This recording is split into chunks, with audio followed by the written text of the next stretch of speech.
using data for development.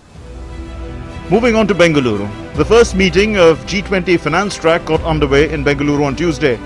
The G20 Finance Track consists of officials of the Finance Ministry and central bank governors of G20 countries and focuses on economic and financial issues. The Indian side is led by the Economic Affairs Secretary Ajay Seth, the RBI Deputy Governor Michael Patra, while the Chief Economic Advisor V. Anant Nageshwaran has been a key part of the negotiation process. The first day of the Finance Track meeting in Bengaluru focused on global macroeconomy, reforms in international financial architecture, infrastructure financing and sustainable finance. Day 2 of the Finance Track will discuss international taxation, global health and finance sector inclusion.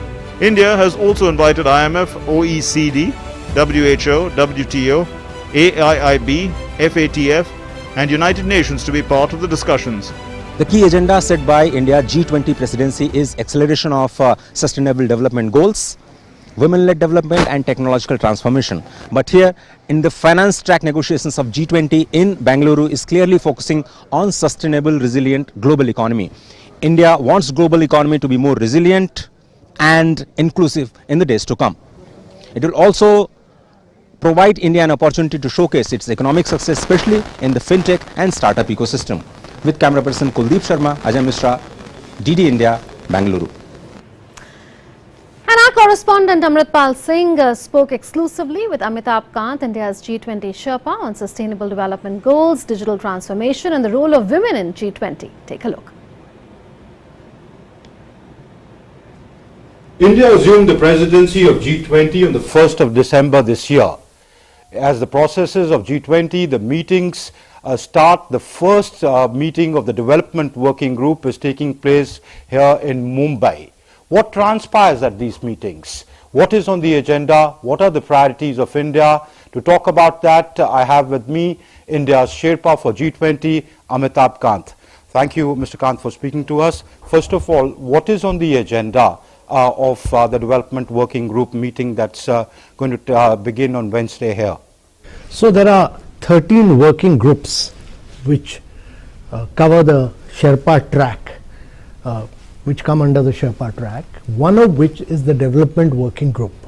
The Development Working Group in many ways is the heart and soul of the Sherpa track, because when G20 was constituted, it started off with the Development Working Group on how to take the world for a development area and accelerate the pace of development. And therefore there are three critical issues. First and foremost, because of COVID, there's been a huge detrimental impact. Close to 200 million, that is 20 crore people have gone below poverty line. 200 million and 100 million people have lost their job. 10 crore people have lost their jobs. So how can you accelerate the pace of sustainable development goals? SDGs, instead of accelerating, have regressed. And therefore, you are at the midpoint of 2030. At the midpoint, what do you need to do to accelerate the pace? How do you bring consensus? How do you bring a package? How do you drive SDGs? That means improve education, health, nutrition, all these areas which are critical. That's one subject of huge discussion here. The second key area is what the Prime Minister has spelt out, that is lifestyle for environment. It's sustainability. It's not the countries which are critical, but it's individuals and communities and how they need to bring in behavioral change to meet the challenge of 1.5 degrees centigrade. The countries have failed and they will continue to fail.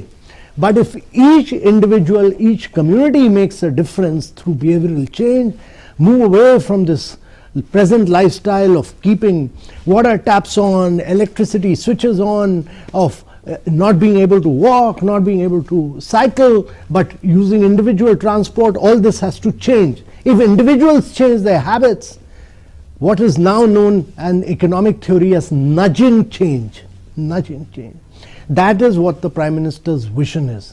that individuals will make a difference. And the third issue. So before we come to the third issue, on this individual change, lifestyle for environment, an idea that Prime Minister had first mooted at the Glasgow COP conference, how do you bring about the change? How do you involve the citizenry of the country, or not just of the country, but the global citizenry, so that they can become stakeholders in this? This is a big movement which has to be spread, much like how we ensured that we are able to citizens are able to give up their cylinders, much like how we brought in Swachh Bharat, how we ensured that citizens start using toilets, much like many of the mass movements in terms of health and education that India has done in the last 7-8 years.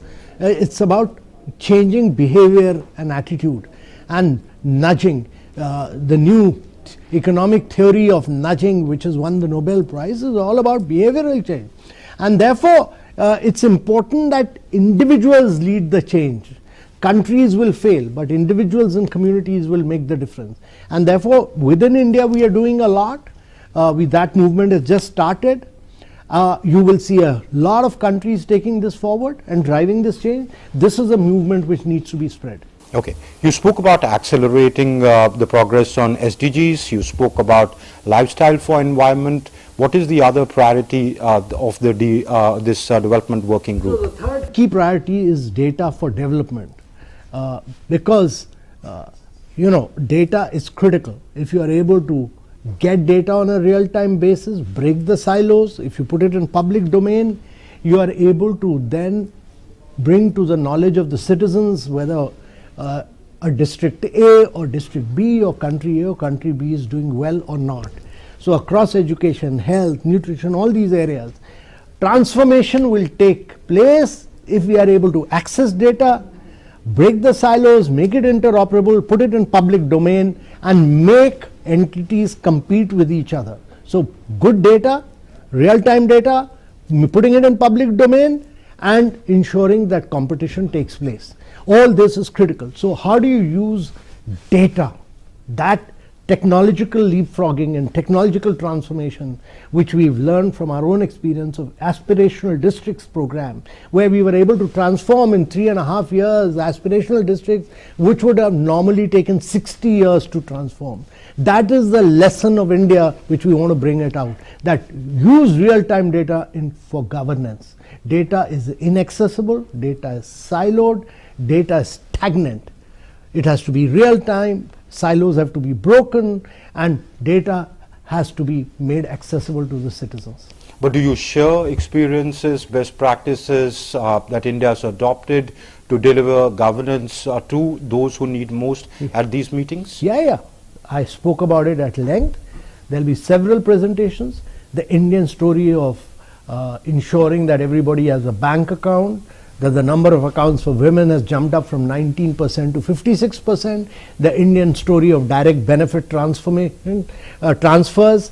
which has transformed lives. The Indian story of ensuring that government schemes use DBT. All these are unique examples. Our own story of fast payments. All these are Indian narratives which need to be told to the world.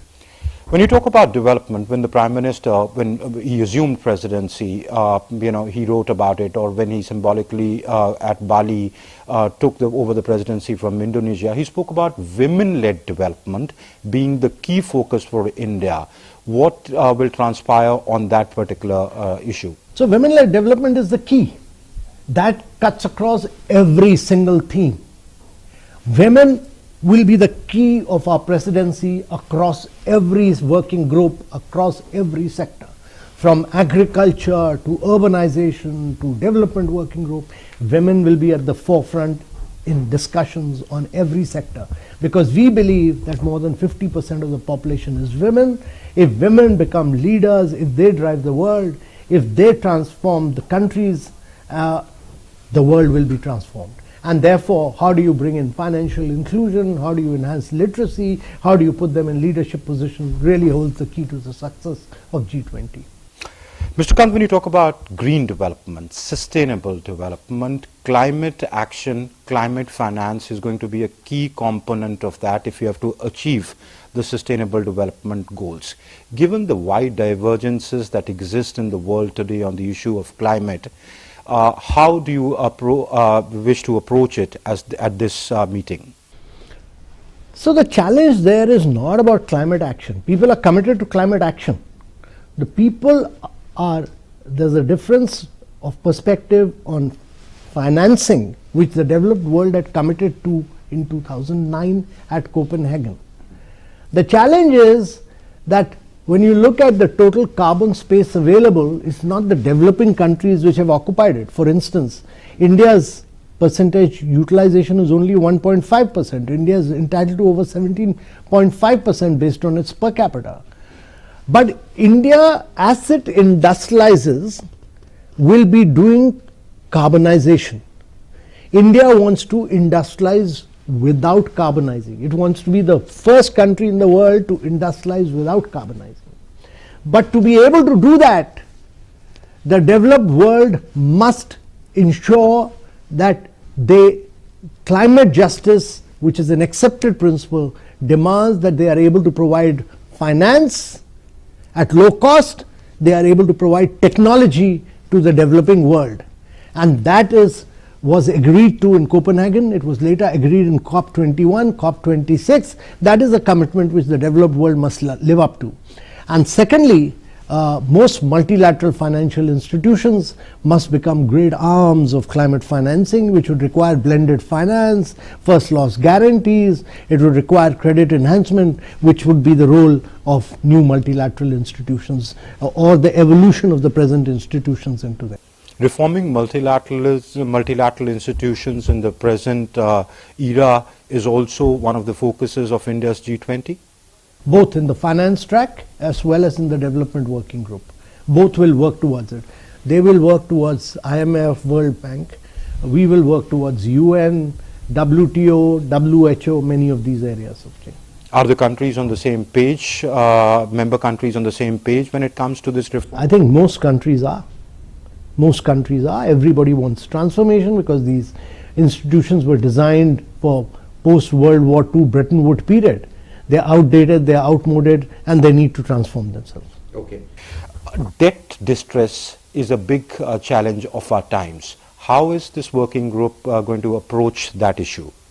So the Prime Minister said that India will be the voice of the global South. We will speak in the interest of the global South, and therefore global debt will be a key issue. 70 countries are impacted by that, and our objective would be to ensure that, like in Saudi Arabia summit, we had done this, we had built up a DSSI, a sustainable debt initiative. Something of the similar nature should be worked out. This would require a broad consensus which we will work towards throughout this presidency. Mr. Kant, you were at Udaipur at the first Sherpa meeting. I was covering that as well. This has happened in Mumbai, a meeting of the deputies of finance and central banks. It's happening in Bengaluru. There are 215 meetings planned across the length and breadth of the country. What is the reason for spreading it out at that scale? The intention is that India is a very large country. We want this to be Jan Bhagadari. We want every citizen to be involved. We don't want it to be an elitist thing. The Prime Minister's objective is that every state, every union territory, every citizen must get involved with G20, and therefore take it to the people of India, take it to every state, every union territory of India. That is what we are doing, and we'll do so that we can demonstrate the unique art, handicraft, culture of India. The objective is not just G20.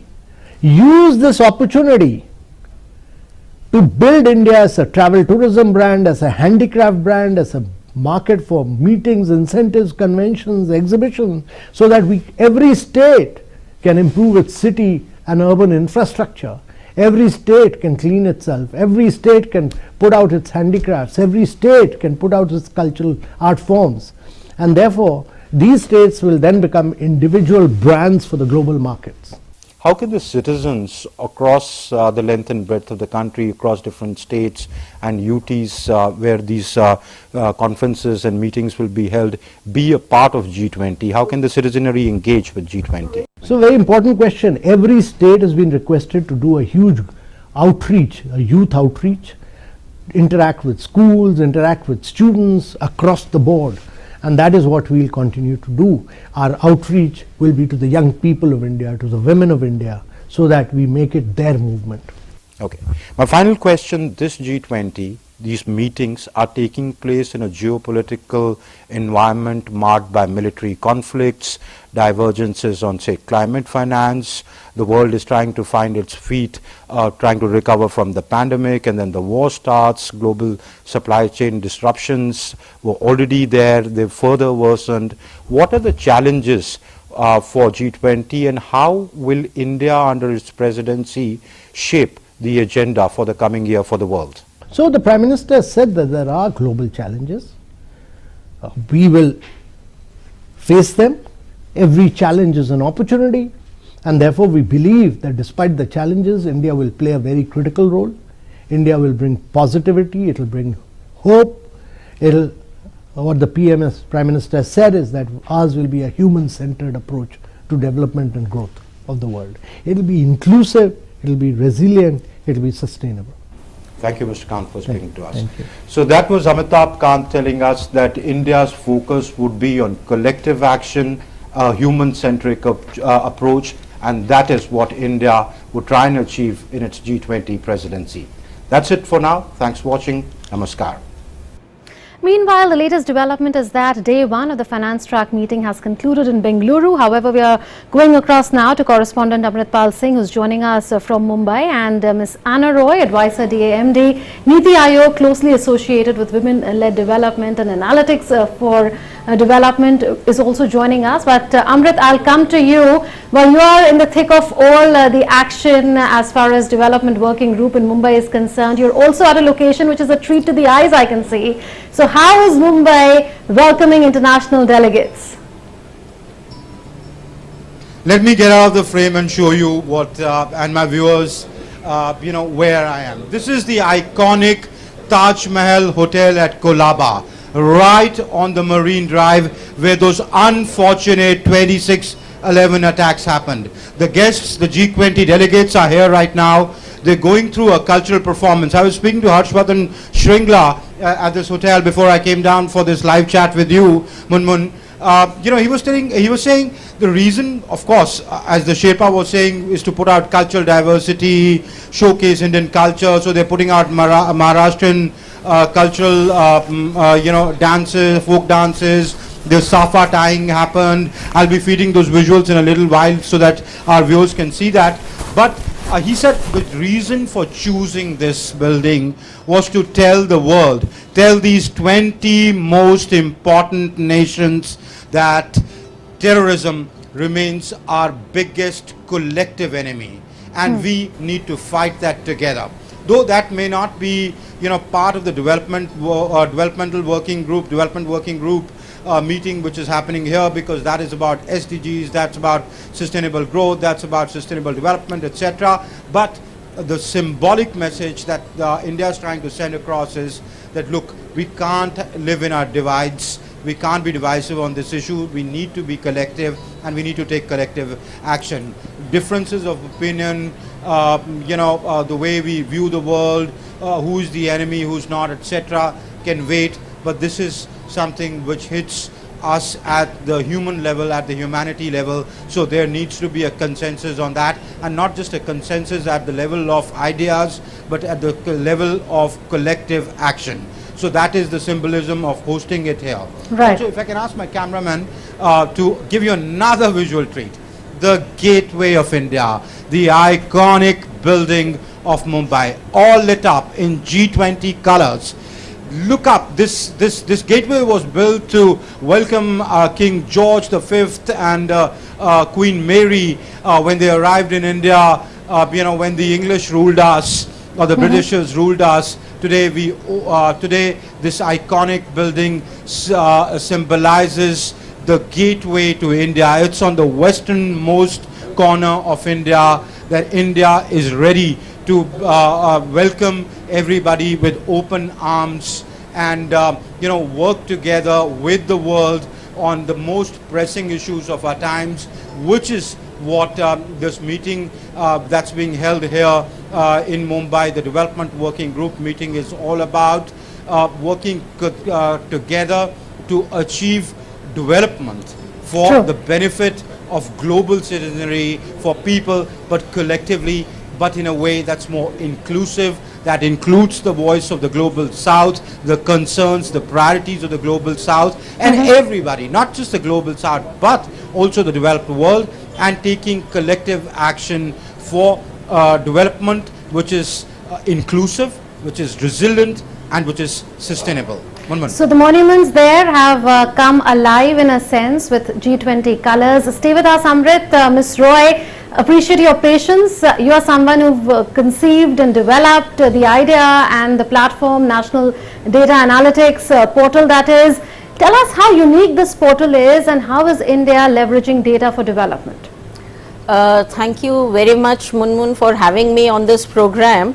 Now, I think Mr. Kant really kind of gave the overview of what this government really believes in and how they have been addressing this issue for the past few years. So, National Data Analytic Portal really is something which is which reflects the philosophy of this government, that is technology not for the sake of technology, but what it helps you to achieve.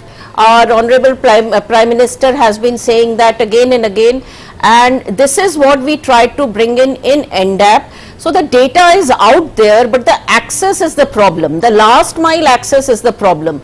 NDAP brings all the published government data from published sources, which is already somewhere or the other in silos, not really accessible. Discovery is a problem.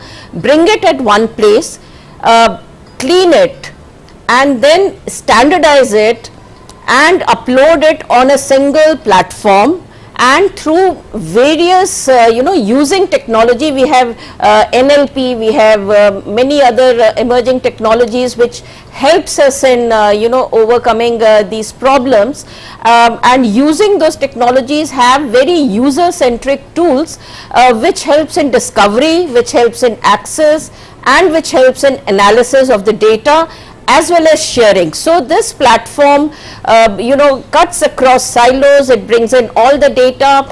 Through standardization, it helps in interoperability of data, and you can then you don't need to have a research team to access data, to study the data. At a click of a button, you can access the data and study it. So through this platform, the data which is already there and has been in the system for a longest period, but not the last mile connectivity was a problem that it solves. Right. And in that sense, it enables evidence based policy making, it promotes data analytics. Right. Very quickly, I'll ask you about Women Entrepreneurship Platform, because you've been associated with it. You are the mission director, in fact, and this platform was launched by Niti Aayog in 2018. What is women-led development to your mind, and how is women entrepreneurship being promoted? So this is another example where we are trying to overcome the information asymmetry. So believe it or not, there are around 77 government schemes which cater to some kind of entrepreneurship, but again the discovery is a problem, access is a problem, knowledge is not there. So at the end of the Global Entrepreneurship Summit, it was announced that Niti Aayog will work towards overcoming this information asymmetry. So WEP essentially is an aggregator platform. It does not have it does not have a scheme of its own, but it collates all the government, non-government, international body initiatives in the entrepreneurial ecosystem, puts it in one place, uses emerging technology like AI and ML to enable smart matchmaking, so it's not a data dump, and access besides discovery, access is streamlined, so people can access the information easily, which helps in better utilization of these schemes and better discovery. And also we have a pan-India approach, so providing this information in several languages, which is on the anvil, and also along with the online digital approach, also couple it with offline approaches, so that this information is taken to the targeted beneficiary, so that they can then utilize this information, and it is a win-win for all. So for me, this is what will really empower the women, because information is all they need to, in most of the cases, to drive forward, and that will help in women-led development, as is one of the themes of G20. Right, Amrit, I'll quickly press in a question to you on what was the biggest highlight. You're talking about how India is trying to build convergences, but as we know, the devil is always in the detail when it comes to deliberations. So are there any divergences that you could spot, or tell us what is the biggest highlight of the day? Well, divergences are galore. You know, there are the divides are deep. This G20 is happening at a very challenging time, when the geopolitical environment is marred by military conflict in Europe. The Russians and the Ukrainians are fighting, and it's not just the Russians and Ukrainians, really. We know it's the Russians and the Western camp. Because of that, there are a lot of problems, global supply disruptions. The world was trying to find its feet on global supply chain restorations from the pandemic, and then the war started. That's led to inflation, that's led to food shortages, that's led to starvation, that's led to debt crisis, as the Sherpa was saying, in 70 different countries of the world. There are, 190 odd countries in the world, out of which if 70 are facing debt distress. So you can well imagine the kind of geopolitical environment that is prevailing, and taking on the G20 presidency at this hour is not an easy task, because there are deep divisions between different camps who are part of the G20. Building a consensus, I was at Bali, building the consensus at Bali was very, very difficult. India is going to have a very challenging time, and the Sherpa admitted that in that interview to me. Then there are differences on climate change, on climate finance, really not so much on climate change, but on climate finance, the part of how to deal with climate change, and how to go the whole hog on achieving goals of climate change, on sustainable development goals, etc. Right. So these differences do exist, but yes, what is the good thing is that India, because of its because it's the president, and because it has a certain elbow room and leverage with all camps, with the Western camp, with the Russians, with the global South. At least if they don't agree or they don't listen to completely to you, they are amenable to they are open to suggestions from you. They're not close to the battle lines are not drawn with you. So that way, you are at an advantageous position, and you can shape the global agenda for the coming year. So at Bali, we saw how India proved that it can be the consensus builder, and that's how the Bali Declaration came by. The last question I'll take to you, Ms. Roy, on how do you think the G20 countries and the world as a whole stands to benefit when it comes to India's experience of using digital infrastructure for public good? So, India has evolved this unique model of public digital platforms. We saw this in the financial sector, and now it is there in various other sectors, whether it is logistics, education, health, and I think this is what India will be able to take to the rest of the world. The second thing is data sharing. You have a GDPR at one end, and you have the US big tech on the other. I think the India experience of consent-based data sharing is something which is very unique, and this is also something which India can take to the rest of the world to exhibit how data, which is in a very cliched form called the new oil, how to actually mine this oil and how to use this oil, because without robust data sharing you cannot really benefit from the huge amount of data. So I think the public digital goods governance model which started from 2015, we saw this in the India stack, and the data sharing experience, taking it forward, the open access, and also, you know, having 1,000 flowers bloom rather than a few big techs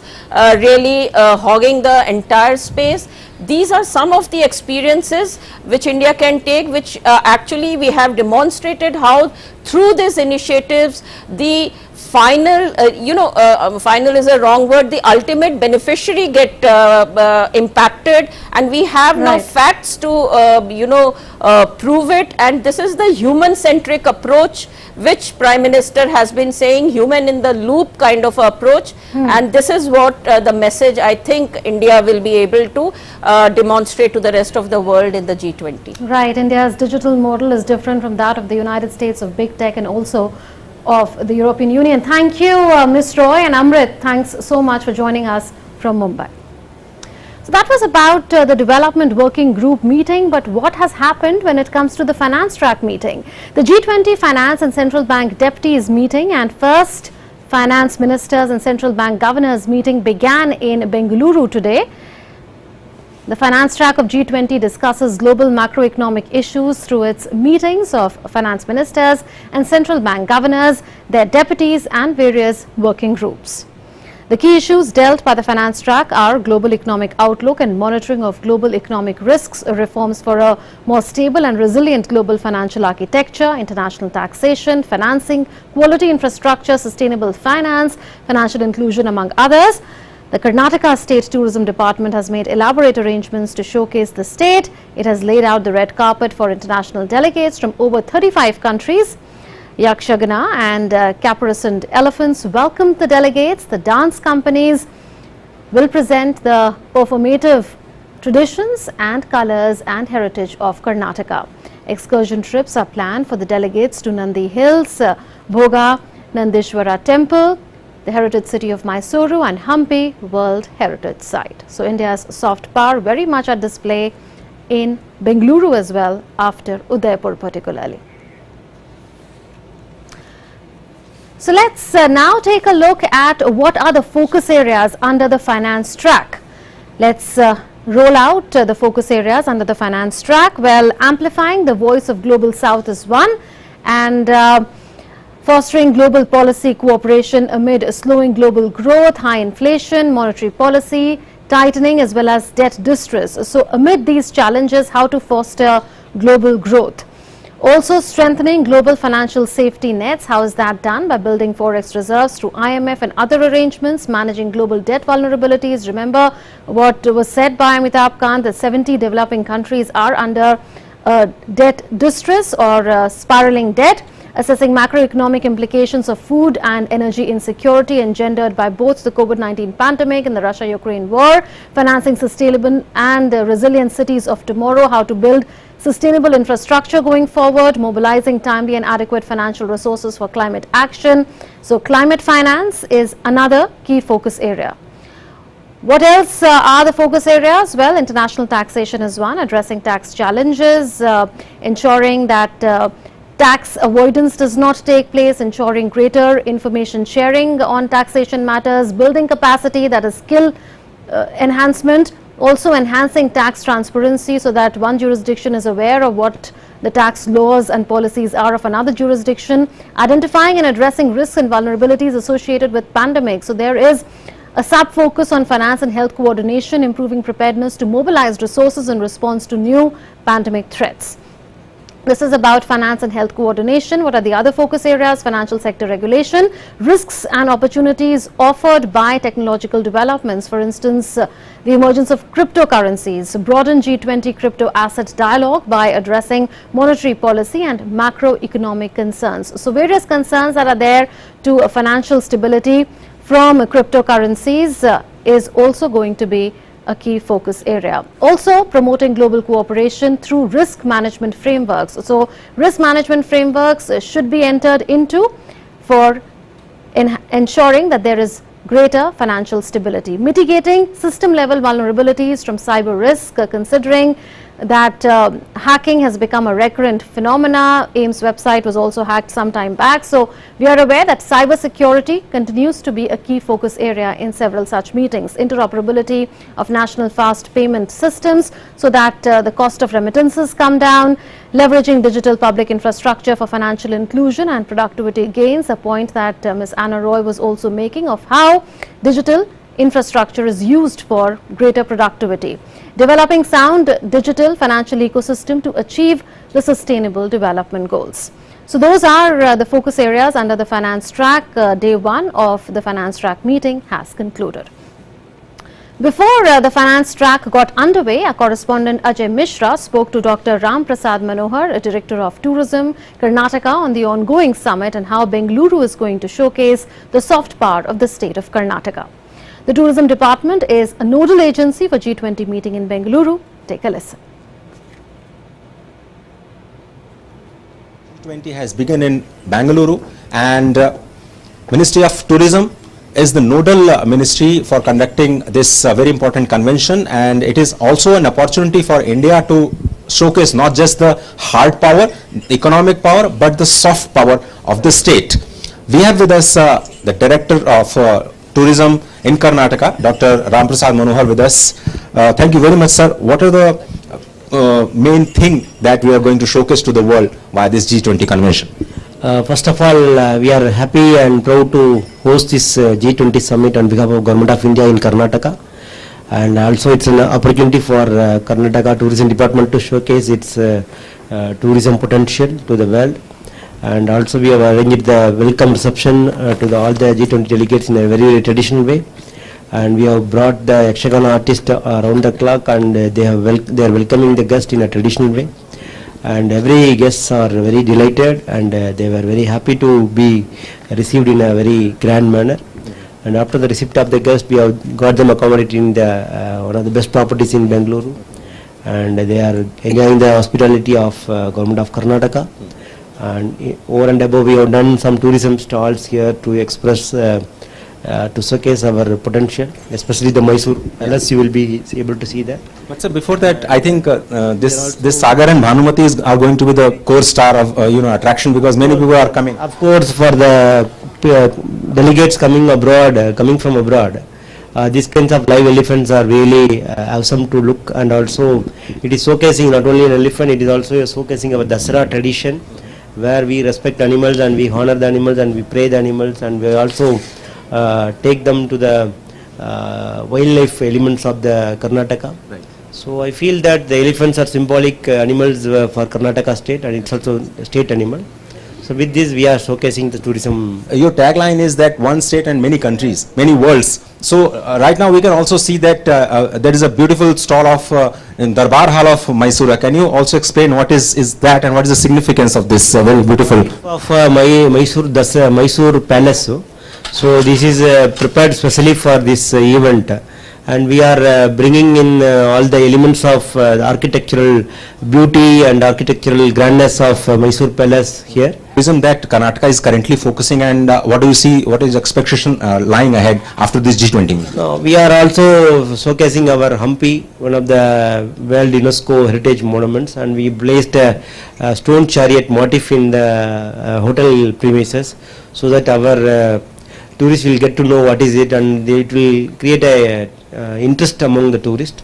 And also G20 delegates who will be the brand ambassador for the other countries. So it's by word of mouth this tourism will improve. Year 2023 is also an international year for the millet, and ragi is one of the core product that we are going to showcase. One district, one product is one focus that I think you are going to make delegates familiar with. That's also one good focus. Yeah, good. You are rightly point out it, and we have made the stalls for exhibiting the millet diversity of Karnataka. You know, the Karnataka is one of the richest state in producing millets, and we have ragi, jowar, and other minor millets. So all those millets have been displayed by the Karnataka government, especially the Karnataka Food and Civil Supplies Corporation, and we have given them a stall and they are exhibited, and also our delegates are looking into that, and they are getting into see how it appears and how this can be consumed. All those things, details can be given. Grandeur of Mysore Dashara to the wildlife tourism and to the conventional or the MICE tourism, where the share of India is very less, is just 1%, is going to get a big boost after this G20 convention. With camera person Kuldeep Sharma, Ajay Mishra, DD News, Bangalore. And Ajay Mishra is now joining us from Bengaluru, and also Dr. Charan Singh. He is a former RBI chair professor at IIM Bangalore. Well, I welcome the two gentlemen to this special broadcast India at G20. Ajay, we saw the colors of Bengaluru and how Bengaluru is projecting itself to the global delegates. Tell us how the response has been to India's hospitality, culture, tourism, India's soft power as a whole, before we come to the hardcore financial issues. Oh, I think all the delegates are pleasantly surprised by the grand welcome at the airport, where the Yakshaganas, welcome them with a grandeur of the local dance form of South Karnataka, which is very popular, and everybody is mentioning the movie Kantara, the same kind of feeling, and they feel that after Kantara, this dance form of South Karnataka is going to be more popular in the days to come. That's number one. Secondly, at the venue, they are very impressed with the soft power of Karnataka as a state, because in the leisure tourism, which is the market of 440 lakh crore rupees, Indian share is just 2.5%. Out of 52 lakh crore rupees of MICE tourism, the India share is just 1%. So Karnataka has got an opportunity to showcase to the world that it is a state where the leisure tourism can happen, where wildlife tourism can happen. The diversity of millet is one thing which the state is projecting in a big way. The artifact and the handicraft from Karnataka are the core attraction for the delegates. So these are some of the softer side of the event that is currently taking place. Currently, the cultural program is going on where Mahishasur, the Mardan play is being conducted for the special guests from all over the world. So everybody is enjoying right now. Just before the dinner that they are going to have, it has been a very hectic day, almost 8 hours, more than 8 hours of deliberations, and I think they are feeling very happy, and there are a few more days for them in the Karnataka to actually feel this softer side of the state, and also they are appreciating the rich cultural heritage of the state. Right, Ajay, stay with us. Dr. Singh, I'm sure you enjoyed the visuals that we showed to the viewers. Now, having said that, these are difficult times for the global economy. There is a poly crisis, so to say, of low growth, high inflation, debt distress, to name a few.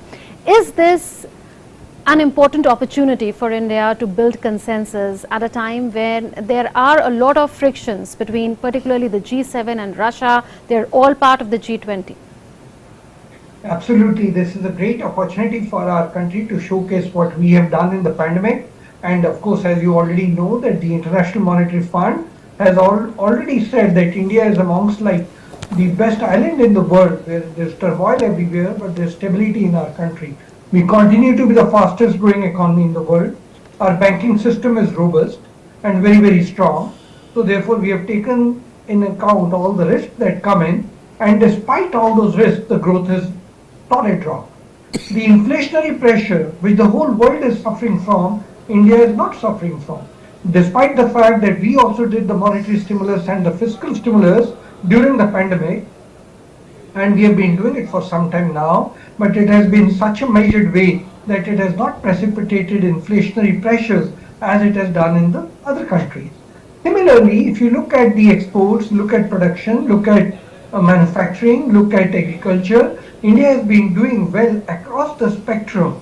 That is something I think we have to showcase to the world, that while the global economy is suffering on account of low growth and high inflation, India has maintained a very steady course. That is one thing which is very important. And as you know, in the Bangalore meeting, we have people from the Ministry of Finance and we have people from the Reserve Bank of India, and both of them are in the presidency, and I thought that is very good, a very good blend of the monetary and fiscal policy being showcased to the world. You have also mentioned that food and energy security is an important issue. And of course, as brought out earlier by Mr. Ajay, and now you brought it out, Bangalore, Karnataka is the millet capital of our country. And I think they are playing a very prominent role in that. And I think that needs to be stressed upon, and the supply chain has to be established. But as far as agriculture is concerned and the world is concerned, because the Russia-Ukraine war, fertilizer has been a very big challenge. That has to be addressed, and G20 is a good place to do so. Similarly, I think important to discuss, and they must have discussed this, about the price of oil and oil itself.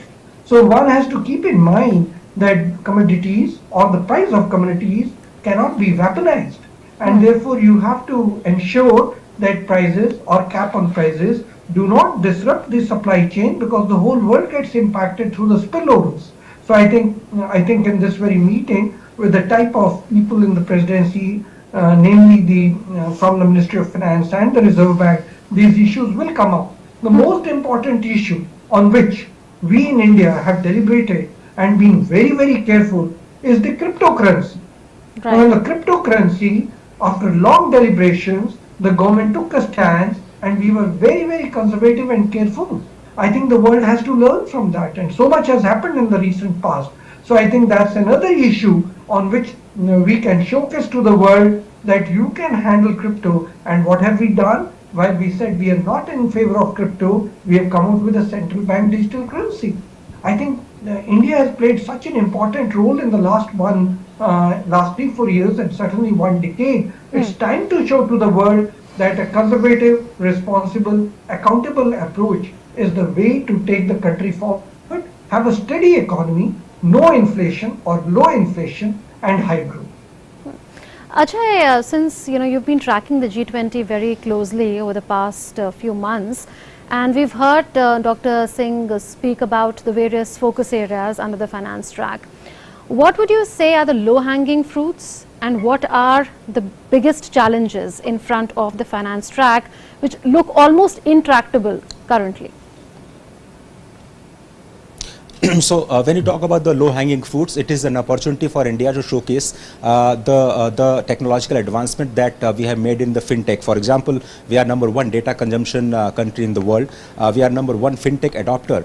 Every week we are creating one unicorn, and we have also started Startup 20 with this new presidency of G20, which is going to be almost 80,000 startups are there, where when we started was just 160 to start with. Digital payments, we are the champion of almost, to give just an idea, the total digital payment in India are 3 times in that of China and 7 times of US, Canada, UK, France and Germany put together. We have come across several advancement in terms of adopting the technology, in terms of DBT, in terms of Jandhan, Aadhaar and mobile, because remember there are 130 nations which have no digital payment system. So currently India can provide the solutions to those nations. It is a huge opportunity and very, very low hanging fruit for the India. Number 2, there are 200 crore no bank accounts. There are 200 crore people don't have any bank account in the whole world, and India has demonstrated that it has created a huge Jandhan ecosystem, and it can be replicated in many parts of the world. Similarly, 400 crore people in the world doesn't have digital identity like we have Aadhaar in our country. This is another low hanging fruit that the India can showcase to the world. So vaccination, pharmacy capital of the world, how we can protect developing nations in terms of the crisis of COVID, and the research in biotechnology is going to be maybe another area where India can focus on. The tourism we have just discussed. So these are some of the low-hanging fruit. But as far as the long pending crisis is concerned, I think the infrastructure financing is one big issue. The debt crisis, where the over 70 countries are facing, is there going to be a solution, short-term solution? I'm not sure whether we will be able to find at that the $100 billion promised by the developed nations, whether G20 will be able to convince them to actually technology, for the technology transfer as well as for the financial help to the developing nations. I'm not sure whether it is going to happen. For the sustainable finance of the green technology, I'm not sure whether the developed countries are going to help India and other developing nations to adopt the technologies for example for hydrogen, in the liquid hydrogen in the days to come. So these are some of the challenges that we have. But India wants the global economy to be more resilient.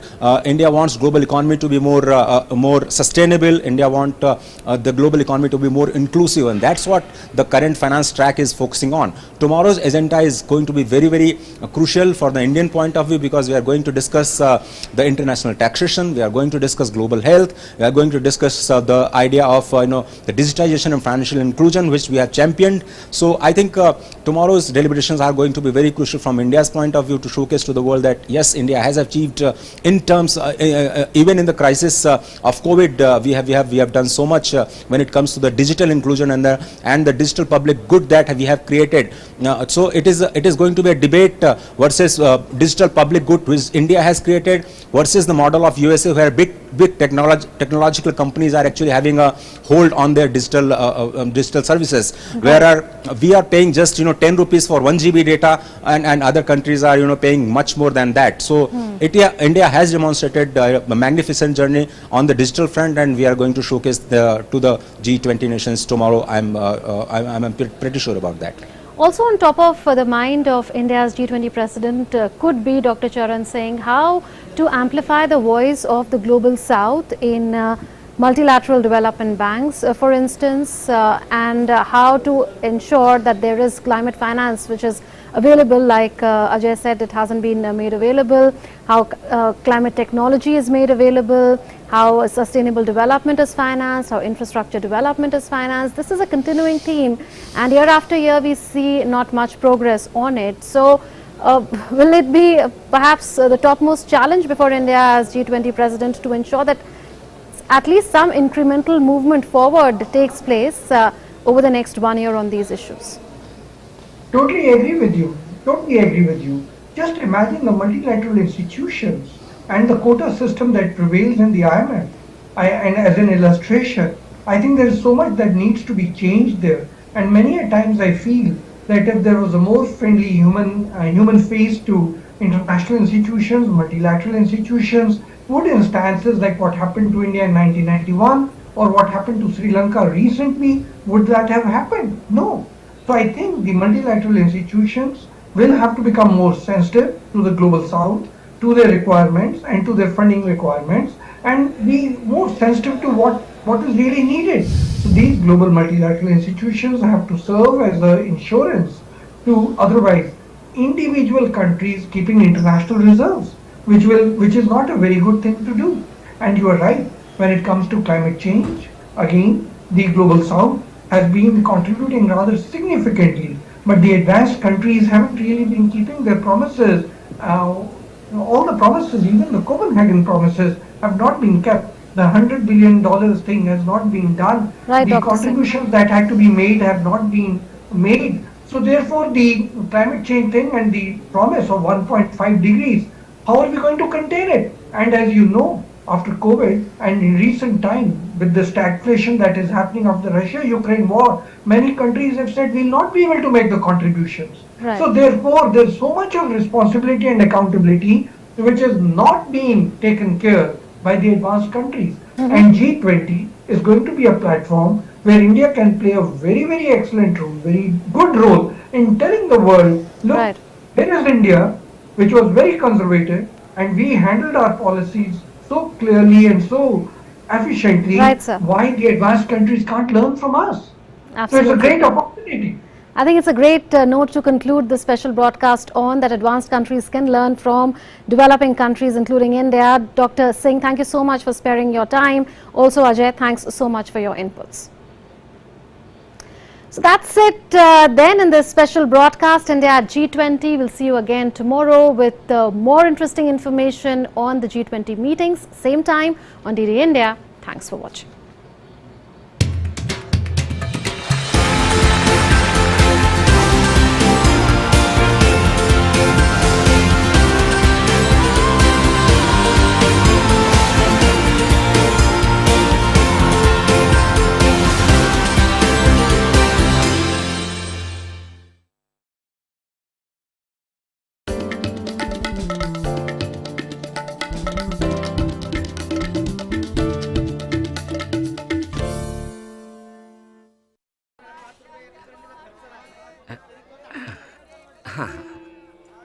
जैसे सही वजन से ग्राहक होते हैं खुश, वैसे ही सही सुरक्षा से परिवार होता है कल की चिंता से मुक्त। इसलिए मेरी मानो, आज ही जुड़िए प्रधानमंत्री जीवन ज्योति बीमा योजना और प्रधानमंत्री सुरक्षा बीमा योजना से, जो देती हैं 2-2 लाख रुपए का बीमा।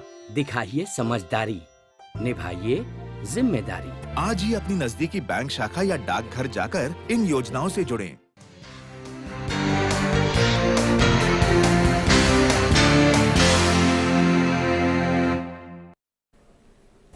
Hello and welcome to Express News. In the next half an hour, we'll get you all the latest news and updates. My name is Abhishek Mahajan. We'll start with top story. Defence Minister Rajnath Singh makes statement in the Parliament today on the face-off between Indian and Chinese troops in Arunachal Pradesh's Tawang sector on December 9.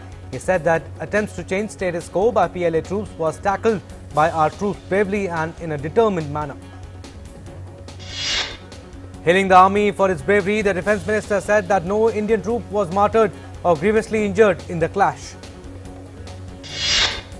Rajnath Singh further added that the Tawang face-off matter has been taken up diplomatically with China, assures the nation to thwart any attempt challenging our borders.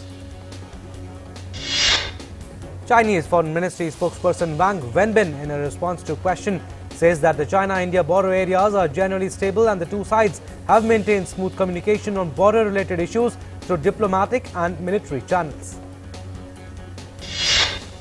For G20 Finance and Central Bank